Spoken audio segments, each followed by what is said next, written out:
মা তার শরীর না মাইর চায় মাই, ঠিক মতো তার যদি মাই দেওয়া যায় সব ঠিক হয়ে যায়। আসলে হয়েছে কি, আমার না মেলা খেতে লেগেছে। খাওয়াটাও সমস্যা না, ওই মাংস রান্না করেছেন তো রান্না আরো বেশি খেতে লেগেছে। আমার শরীর একা একা মানে টানে নিয়েছে। দেখছস কথা শুনছস? হ্যাঁ, কেমন সুসা সুসা মাংসের গন্ধে হেনে শ্বশুর ফেরেছে লাগবে। এই এখানে তোমার জন্য কোনো রান্না হয় নাই, এখানে আমাকে দুজনের জন্য রান্না হয়েছে। যাও তুমি আমার বাড়ি থেকে বাইরে হোক, বাইরে হোক কইলাম। কিন্তু এখন না গোটো গোটো খেতে লাগে। আরে এটা না আমার জন্য না, আপনার বাবুর জন্য।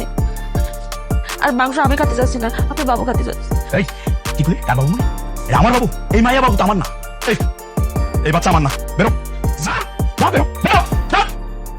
একটা পুরো মাংস দেওয়া লাগবে না, অর্ধেক মাংস দেন। মাংস খাবি না? মাংস খাবি? তোর খাওয়াইছিস খা, তোর মাংস